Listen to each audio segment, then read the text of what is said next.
আমাদের দেখা হয়ে গেল আমার মুনহাব কাকা, এই যে, আর এই কাকার নাম হচ্ছিল কাশিম শেখ। এই কাকা আমাদের এলাকার যত মানে সাধারণত মানুষ যারা মারা যায় তাদের কবর খোঁজার সাথে সে থাকে, আর ইনিও থাকেন। আরেকজন আছেন, ইনি দীর্ঘদিন যাবতে মুনহাব কাকা। মুনহাব কাকা এই পর্যন্ত কতগুলি কবর খুঁজছেন আপনি? 200-র উপরে হবে আর কি, হিসেব কিতাব নাই। হিসেব কিতাব নাই না? আপনি? আমি সাতখানির মতন।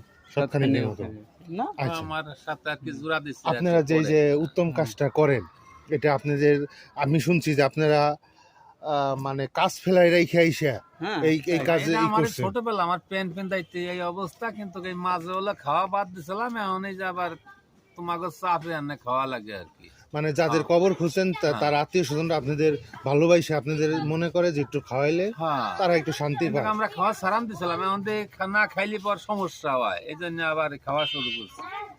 আচ্ছা আচ্ছা, তা আপনারা এটা কি এই কাজ করে কি আপনারা তৃপ্তি পান দেখে এই কাজটা করেন? না, এটা আমার মানসিক তৃপ্তি পান, মানে মনের চাহিদা আর কি, মনের চাহিদা। আপনি কিভাবে আসলেন?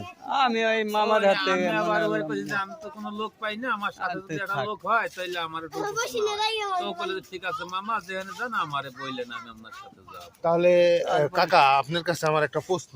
মনে করেন যে একদিন পৃথিবীতে আপনিও থাকবেন না, আমিও থাকবো না, তো পরবর্তী প্রজন্ম আপনারা কি রেডি করতেছেন যে কে আবার এই গোর খোঁজার কাজে? একজন তৈরি করছি, আর একজন আছে সাথে, আর একজন আলম ভাই, কিন্তু কেউ ভয়তে চাবে না, মানে কষ্ট। কিসের ভয় পায়? কষ্ট, খাটনি তো, মাটি খোঁজা খাটনি না, আমার চাই হলো মানুষের শান্তি।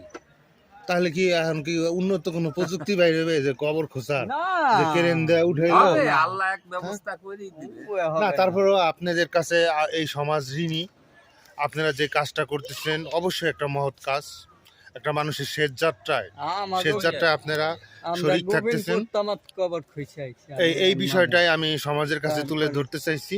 যাই হোক, মুনহাব কাকা, আপনাদের সমাজের পক্ষ থেকে আপনাদের সেলুট। আপনার কাকা, আপনারও সেলুট।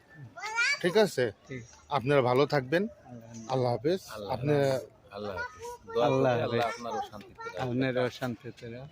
আচ্ছা।